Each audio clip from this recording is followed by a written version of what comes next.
Brincadeira de criança, como é bom, como é bom. Brincadeira de criança, nananina. A gente vai ver que brincadeiras e jogos não têm idade, tá?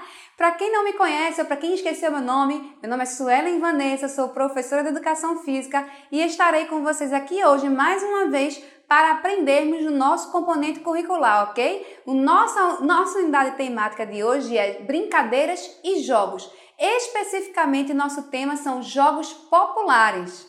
E aí, quando o professor de Educação Física chega na sala e faz hoje tem jogo, o que é que vocês fazem?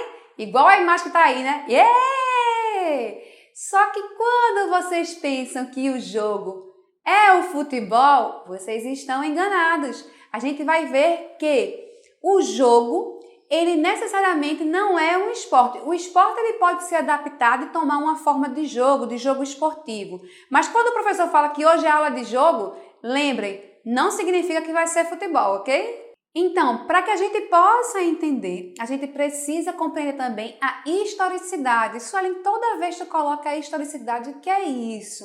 É a história. A gente tem que entender que para existir o presente é porque houve o passado. Ninguém cria as coisas do nada, assim. Então, alguém anteriormente veio e ensinou, e principalmente com os jogos populares, vocês vão ver. Entende-se que o ato de brincar já tem os seus registros desde as marcas arqueológicas. O que é isso, marca arqueológica? São as pinturas rupestres que estão lá nas pedras, nas cavernas, de antepassados, ou seja, do homem lá dos primórdios que registravam enquanto não tinha ainda a escrita, né? E os historiadores, arqueólogos trazem isso pra gente. Então, olha só a imagem que aparece na tela para vocês.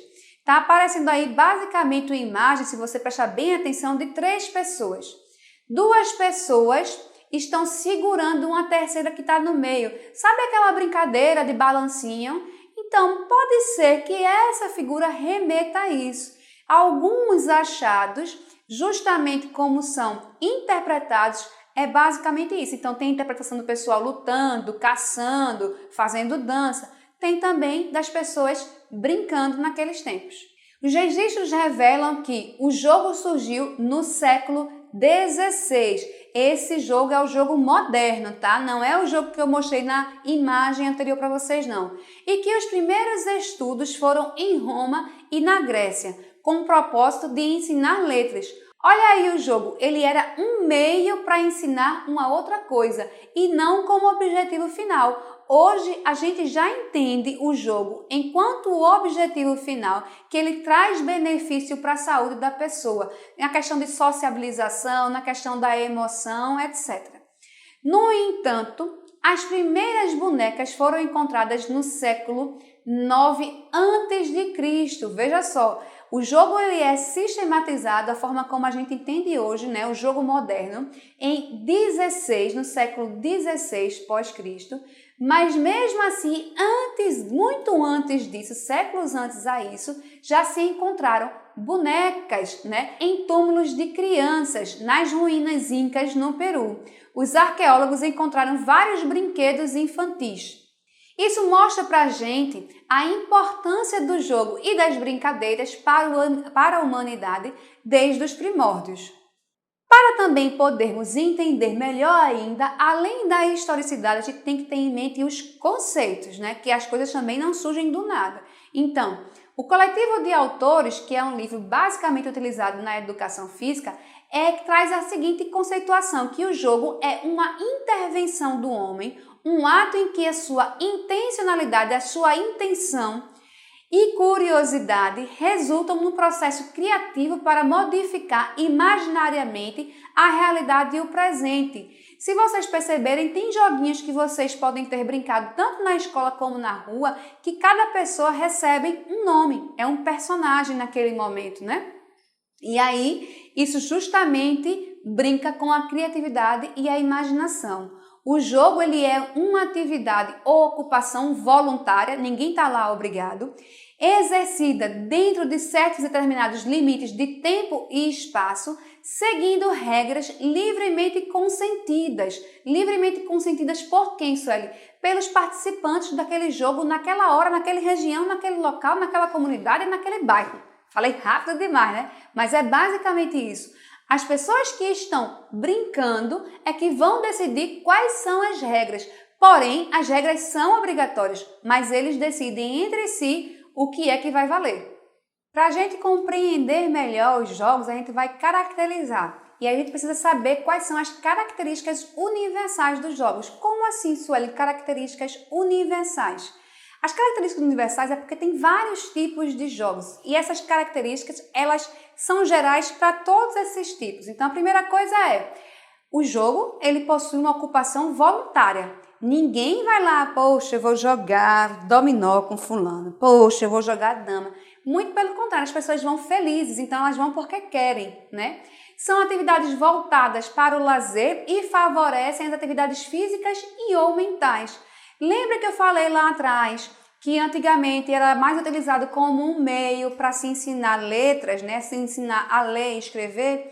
Hoje também pode ser utilizado sim, é muito bem-vindo na educação. Por exemplo, eu acredito que todos vocês já devem ter vivenciado aquele joguinho de dominó que é com multiplicação, por exemplo, ou adição, né? Um bingo matemático, vê que legal? Então o jogo ele pode ser tanto meio como fim em si. Os jogos também estimulam a socialização e a inclusão, tá? As regras, elas são flexíveis, mas obrigatoriamente elas têm que existir. Só que quem vai determinar isso é o grupo que está jogando. Eles obedecem também a determinados limites de tempo e espaço. Então, em comum acordo, vai se dizer o tempo que vai jogar e onde vai ser jogado aquilo ali. Pode ser na rua, pode ser na escola, pode ser na praia, em diversos ambientes, né? É uma invenção do homem, como eu falei lá atrás no conceito inicial, possui em sua formação aspectos culturais, sociais e antropológicos. Os jogos, principalmente os populares, eles passam de geração em geração. Isso é uma característica antropológica, por exemplo, tá? E também os jogos se apresentam um processo criativo para modificar imaginariamente a realidade e o presente. Isso aí teria bem característica nele do jogo teatral, por exemplo. E aí vocês ficam, isso tudinho, professora? Faz essa cara para mim de espanto. O jogo não é esporte, esporte não é jogo. Porém, a gente pode vivenciar o esporte no tipo do jogo esportivo. Vamos lá ver quais são os tipos? Primeiro tipo, jogos sensoriais. Que jogos são esses? São jogos que trabalham em sentidos. Olfato, tato, audição, paladar e por aí vai, ajudando no desenvolvimento da ordem, cor, simetria, tamanho e harmonia. Esses jogos sensoriais são muito utilizados na primeira infância, no desenvolvimento da criança. Então tem uns painéis, às vezes, que as pessoas compram, que tem vários sensorizinhos, tem várias coisinhas para os meninos brincarem. Isso que vocês estão vendo agora na imagem para vocês, em cima da mesa, são várias texturas de vários objetos. É para justamente ensinar a criança as diferenças das sensações que ela vai sentir. Um outro tipo de jogo é o jogo de salão. Na aula passada eu falei de dança de salão. Não significa a mesma coisa, tá? É diferente. Nem também é o futebol de salão, como muita gente pensa. Se eu disser assim, qual é o jogo de salão? Aí algumas pessoas fazem futebol de salão. Não é. Futebol de salão é esporte. Jogos de salão são atividades que possuem caráter lúdico, ou seja, aquela coisa de brincar, e que pode também ser competitivo, mas não é exatamente uma competição. Realizado na maioria das vezes em locais fechados. E aí trouxe o exemplo aí para vocês nas imagens, que são, embaixo a gente tem um joguinho o quê? Um joguinho de carta, que pode ser baralho, tudinho, ou como esse que está na frente, que pode ser o Uno ou o Cancan também, que são dois jogos bem parecidos, né? E para jogar o Uno ou o Cancan, eu preciso de uma mesa ou de uma superfície que me dê estabilidade para eu apoiar essas cartas no chão, por exemplo. Se eu for me sentar no chão para jogar, tem que ter aquela base para poder estar jogando as cartas. E na outra imagem, muito conhecido também, o xadrez, que eu preciso de quê? De um tabuleiro específico. Sem o tabuleiro eu não tenho como jogar xadrez. O tabuleiro, a dama, filo e por aí vai. Um outro tipo de jogos são os jogos eletrônicos. Então, um jogo eletrônico é todo e qualquer dispositivo de jogo que possui componentes eletrônicos para executar as suas funções. Quem é da minha idade, os pais de vocês vão lembrar que existia um joguinho massa chamado Atari, né? Que era um controle remoto com uma única alavanca que a gente ficava tentando jogar. Fora isso, tinha os fliperamas, que a pessoa colocava a fichinha, ia comprar em locais específicos. Hoje já está muito mais moderno. Por exemplo, na imagem acima vocês veem um controle de um joguinho que ele é bem de uns anos para cá, né? Já do lado direito ou do lado esquerdo vocês têm uma outra imagem colorida que também tem, por exemplo, o celular. Então, os joguinhos que vocês baixam nas plataformas virtuais, esses joguinhos que estão no celular são jogos eletrônicos. Todo jogo que precisa desse dispositivo, do console lá, do XP, tudinho. No meu tempo ainda era Mega Drive, Super Nintendo, Nintendo. Então, é uma coisa muito mais antiga, mas que eu também me divertia bastante como vocês se divertem hoje. Outro joguinho, né, são os jogos teatrais, outro tipo de jogo. O jogo teatral é considerado qualquer estrutura de jogo que possa ser utilizado no teatro, ou seja, dramático a partir de textos teatrais, cenas, esboços ou improvisações, ou também na forma de jogos lúdicos ou brincadeiras. Na imagem que aparecem para vocês, aparecem as crianças brincando com o quê? Com fantoches. E geralmente com os fantoches a gente cria uma historinha e tem os personagens. Então, por exemplo, os fantoches se encaixam como um jogo teatral. Outro exemplo são os jogos cooperativos, né? Que são diferentes dos competitivos. Como assim, Sueli? No jogo competitivo, eu posso ter cooperação? Pode, se você está jogando em dupla, se você está jogando em grupo. Então, é uma competição que você vai disputar com a outra dupla, mas também é uma cooperação com o seu colega. No caso do jogo cooperativo, não existe essa possibilidade de competição. A brincadeira, a alegria está em participar, em brincar todos juntos. Então, o objetivo é a aproximação das pessoas.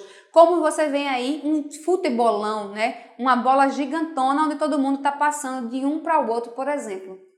Outro tipo de jogo são os jogos esportivos. Lembra que eu falei lá que o futebol e o futsal não era um jogo, mas sim um esporte? Não significa que eles não podem ser vivenciados no formato de jogos esportivos, né? Então, os jogos esportivos dentro da escola, eles também podem ser chamados de jogos pré-desportivos ou no formato dos jogos escolares. Então, vejam aí as imagens.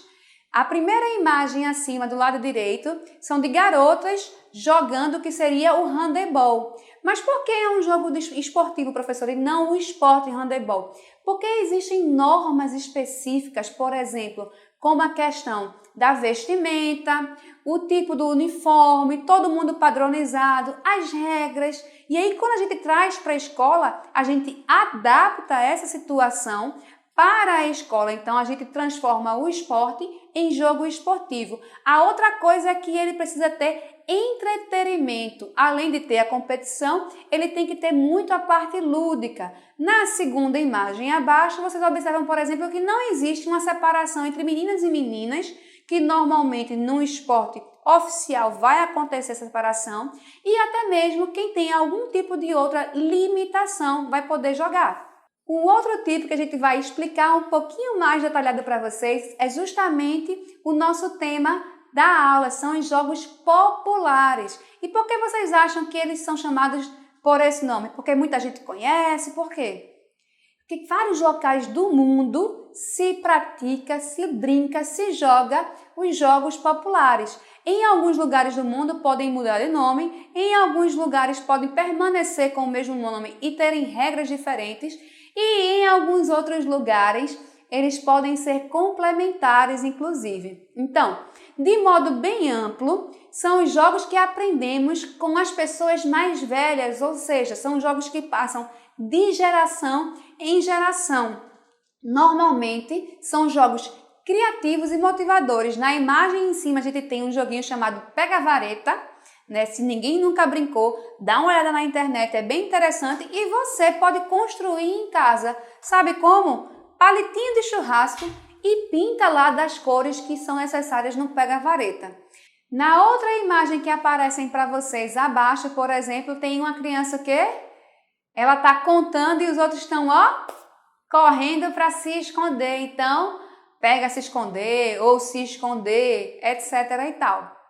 Não há nenhuma origem específica na maioria dos jogos.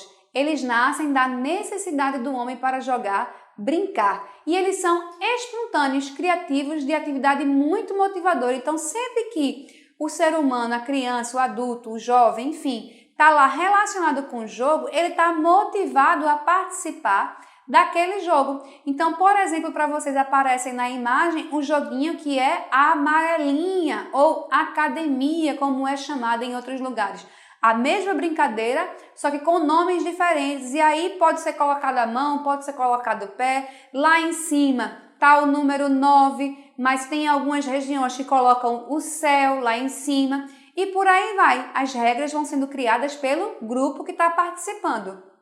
Normalmente, né, essas regras variáveis que a gente falou, ela pode modificar com a região. Então, por exemplo, na imagem que vocês veem, óbvio que nem todo mundo consegue fazer isso, mas veja que interessante. A menina pulando corda com seu cachorrinho, sem problema nenhum. Existem outros lugares do mundo, por exemplo, que as pessoas pulam com 2 cordas, com 3 cordas, com 2, 3, 4 pessoas ao mesmo tempo. E isso varia muito. Inclusive, existem competições, por exemplo, de pular corda. Quer saber mais um pouquinho? Bota lá na internet e bota assim, ó, competição de pular corda. Vocês vão ver vários vídeos legais e o que as pessoas conseguem fazer pulando corda. E aí, como eu falei para vocês, os jogos podem ter esse nome diferente, mas serem jogados da mesma forma. Então, eu trouxe um outro exemplo aí que é o queimado. Então, tem locais de Pernambuco que a gente chama de queimado, normalmente na região metropolitana, e em outras cidades se chama de queimada. E o pior de tudo, queimado, sabe o que é? É aquele seu amigo que parece um ninja, que você joga a bola em cima, ele se abaixa, você joga a bola embaixo, ele pula, que você tenta acertar de todas as formas e não consegue acertar aquele seu colega ou aquela sua colega, né? E aí, junto das regras, por exemplo, as pessoas podem modificar quando as pessoas são atingidas e a gente diz que queimou e vai para o morto. Se a pessoa conseguir atingir novamente, ela pode voltar ou não, vai depender do grupo que está participando, pode ser eliminado ou não. Nos Estados Unidos, por exemplo, eles chamam de dodgeball, né? E aí são várias bolas ao mesmo tempo, não só uma, como está nessa imagem aí. E as pessoas que são atingidas, elas são eliminadas desse jogo. Agora eu quero ver se vocês conhecem realmente esses brinquedos, esses jogos populares com outros nomes, tá? Então, olha só para a tela os nomes que aparecem para vocês. Bila, berlinde, chimbra ou bulica, né? Acabei até errando. Bulica. Vocês sabem, imaginam, que tipo de jogo é esse? Se eu disser, vamos ali jogar uma berlinde, bola de gude, pessoal. Então, vocês estão comprovando agora que em determinadas regiões, o mesmo jogo, o mesmo brinquedo vai ter nomes diferentes. Até mesmo aqui na região metropolitana, a gente vai ver, por exemplo, os tipos de bola de gude. Então, tem o cocão, tem a ferrança, tem a carambola, né? E aí as pessoas podem ir trocando as medidas que vão brincando. Como é que vai brincar? Se é para acertar, como é que joga? Se é com um polegar na frente, se é com indicador. Tudo isso fica a critério das pessoas que estão participando da brincadeira. Um outro brinquedo que eu trouxe para vocês conhecerem, tá? E aí eu trouxe os nomes que em diversas regiões do país ele é chamado. Então preste atenção nesses nomes. Cafifa, pandorga, pepeta ou arraia. Vocês sabem qual é? E se eu chegar para vocês assim, vamos lá jogar uma pandorga? Mas se eu disser, vamos lá empinar uma pepeta, se eu disser empinar uma pepeta, você vai saber qual é, né? Isso aí é a nossa pipa ou papagaio, que dependendo da região do Brasil, Alguns vão chamar de pipa, de pandorra, de cafifa, de papagaio.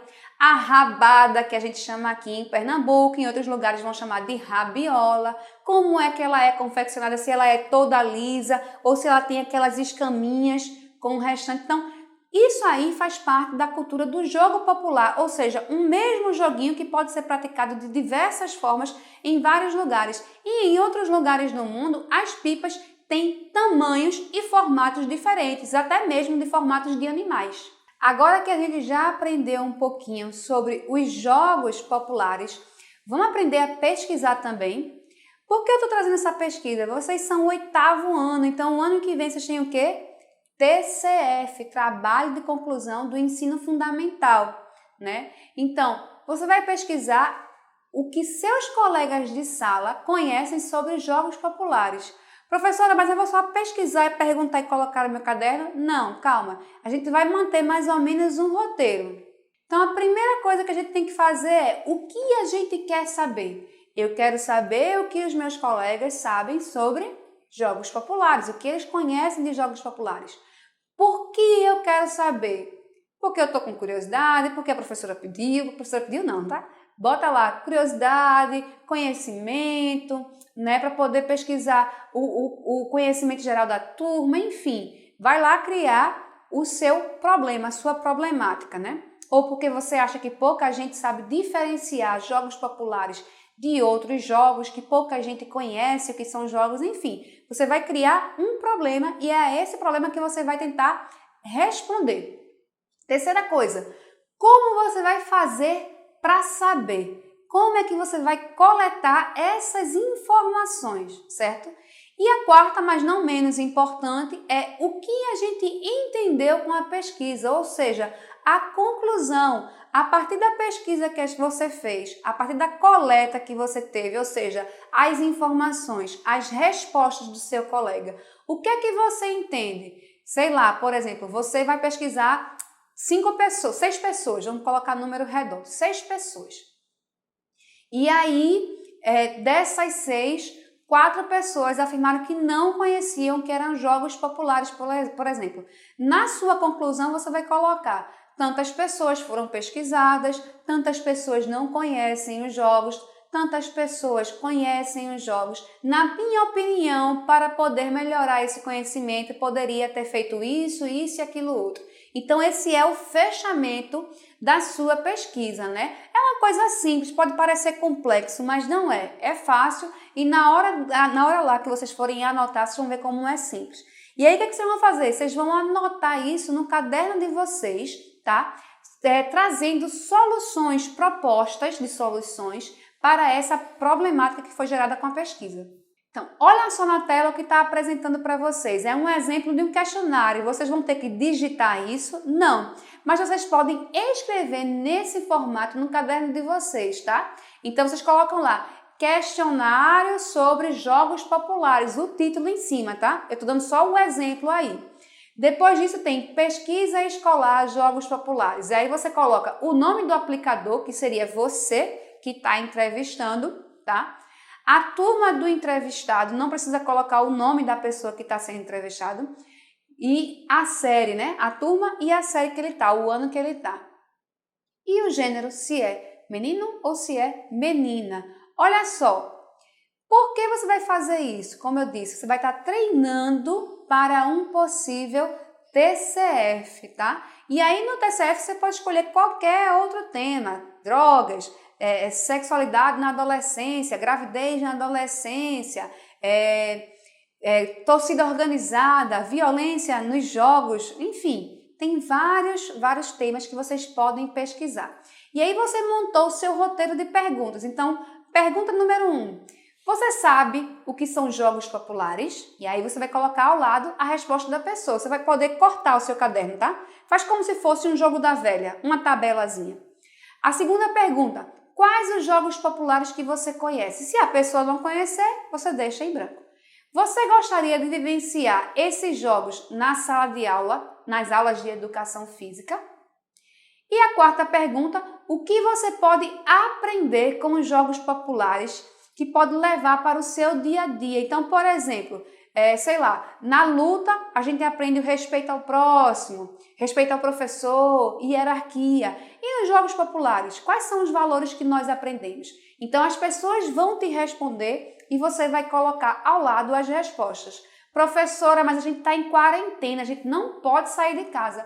Tudo bem, você pode fazer essa pesquisa pelo WhatsApp, pelo Facebook, pelo Instagram, pelo telefone, ligando para a pessoa. Então você pode utilizar todas as redes sociais e meios de comunicação para poder entrar em contato com a pessoa e pesquisar. Você não precisa estar lá presencialmente, né?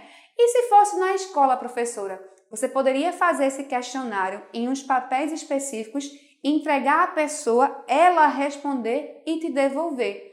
E aí depois você vai para a produção do texto com um passo a passo que eu coloquei na imagem anterior, para que você possa seguir direitinho início, meio e fim dessa pesquisa, ok? A outra atividade que a gente vai fazer, ali é mais um desafio, né? Faça um vídeo entrevistando seus avós, seus pais, tias, tios, primos mais velhos, irmãos mais velhos, enfim, pessoas que sejam mais velhas que vocês, perguntando qual eram as brincadeiras populares, brincadeiras de rua, né, que eles aprenderam com outras pessoas da família em casa, que eles gostavam de brincar quando eram pequenos. Depois que você gravar esse vídeo, você vai fazer o seguinte para a gente interagir.